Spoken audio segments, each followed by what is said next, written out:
ഇതിനകത്ത് വന്നു നോമ്പ് കാരണം കുറച്ച് ക്ഷീണമായിട്ട് കിടന്നുണ്ടാവും എന്ന് പറഞ്ഞു.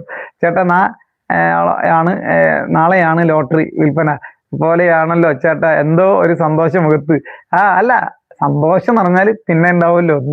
എന്നൊക്കെ ആദ്യമായിട്ട് ഒരാള് എന്റെ ജീവിതത്തിൽ ആദ്യമായിട്ട് എന്നെ ഒരാൾ കൂടെ നിർത്തുന്നതും നമുക്കൊരാള് ഒരു ഗിഫ്റ്റ് പോയിട്ട് 4 വാക്കും സന്തോഷമായിട്ടുള്ള ഒരു കാര്യം, സന്തോഷിക്കാനുള്ള വിഷയങ്ങൾ. അത് നിങ്ങളുടെ ലൈഫിൽ സന്തോഷിപ്പിക്കാൻ ഒരുപാട് സംസാരിക്കും, അങ്ങനെയല്ല. അത് കൂടാതെ ഒരു സ്പെഷ്യൽ ഒരു സന്തോഷം എന്നൊക്കെ പറയില്ലേ ഗിഫ്റ്റിലൂടെ, എനിക്ക് ലൈഫിൽ ആദ്യം ഞാൻ ഒരുപാട് പഠിക്കുന്ന സമയത്ത് ഒരുപാട് സ്പോർട്സിലും അതിലൊക്കെ നല്ലപോലെ പ്രാക്ടീസും മരിച്ച് പ്രാക്ടീസ് ചെയ്ത് കുറെ ജയിച്ചു വന്നിട്ടൊക്കെ ഉണ്ട്. പക്ഷെ നമുക്ക് വലിയ സ്വീകരണവും കാര്യങ്ങളൊന്നും കിട്ടിയിട്ടൊന്നുമില്ല. സ്കൂളിനടക്കം ഓവറോൾ ട്രോഫി അടിപ്പിച്ചു കൊടുത്തിട്ടുള്ള ചെക്കനാണ് ഞാൻ.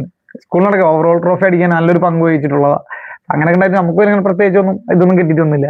പക്ഷെ നമ്മൾ പിന്നെ വളർന്നു വലുതായി കഴിഞ്ഞപ്പോ പത്രത്തിൽ അവിടെയൊക്കെ ഒരുപാട് പിള്ളേർക്ക് ഗിഫ്റ്റും കാര്യങ്ങളൊക്കെ ഇങ്ങനെ കൊടുക്കണൊക്കെ കാണാൻ പറ്റുന്നുണ്ട്. അപ്പോഴൊക്കെ സന്തോഷിച്ചു. ഞാനൊക്കെ എന്തോരം മരിച്ചോടി സ്കൂളിന് വേണ്ടി ബുദ്ധിമുട്ടി ഒക്കെ ചെയ്തു കൊടുത്തിരിക്കുന്നു. എന്നിട്ട് നമുക്കൊന്നും അന്നത്തെ കാലത്ത് ഇതിനെക്കുറിച്ച് വലിയ വിലയോ റെസ്പെക്ട് ഒന്നും ഉണ്ടായിരുന്നില്ലല്ലോ. അതങ്ങനെ വിഷമിച്ചിട്ടൊക്കെ ഉണ്ട്. അതുകൊണ്ട് തന്നെ ഇപ്പോഴും ചില കാര്യങ്ങളൊക്കെ കോമ്പറ്റീഷനിലൊക്കെ പങ്കെടുക്കും. ഇപ്പൊ ഡാൻസ് കോമ്പറ്റീഷൻ അങ്ങനെയൊക്കെ. ഞാൻ വലിയ ഡാൻസറൊന്നും പഠിച്ചിട്ടൊന്നുമല്ല.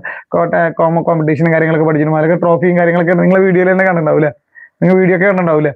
ഉണ്ട്. പക്ഷെ അതല്ല, നമുക്ക് പ്രത്യേകിച്ച് നമ്മുടെ നാട്ടിൽ അങ്ങനെ ഒന്നും കിട്ടിയിട്ടുണ്ട്. പക്ഷെ വിജയോട്ടൻ്റെ അടുത്ത് ലൈവിലൊന്നും സംസാരിച്ചപ്പോൾ എനിക്ക് ഇത് ഭയങ്കരമായിട്ട് ഞാൻ വിചാരിച്ചു തമാശയായിട്ട് ഇങ്ങനെ കാര്യമായിട്ട് വിചാരിച്ചു. പിന്നെ ഇൻസ്റ്റയിൽ ഒന്ന് സംസാരിച്ചപ്പോഴാണ് എനിക്കത് പൂർണ്ണമായിട്ട് ഇതായത്. അപ്പൊ അതെനിക്ക് എനിക്ക് സങ്കടവും സന്തോഷവും ഒരുമിച്ചായിരുന്നു. സങ്കടം വെച്ചാൽ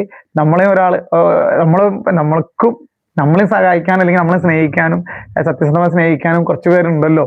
അതിലും സ്പെഷ്യലായിട്ട് ഇത്രയൊക്കെ ഇങ്ങനെയൊക്കെ ഒരു വലിയൊരു കോസ്റ്റ്ലിയായ ഗിഫ്റ്റ് ഒക്കെ തന്ന് നമ്മളെ സ്നേഹിക്കാൻ ഒരാളുണ്ടല്ലോ എന്ന് പറഞ്ഞപ്പോൾ എനിക്ക് അങ്ങനെ ആയിരുന്നു. ആ സന്തോഷമാണ് കേട്ടോ. ആ സന്തോഷമാണ്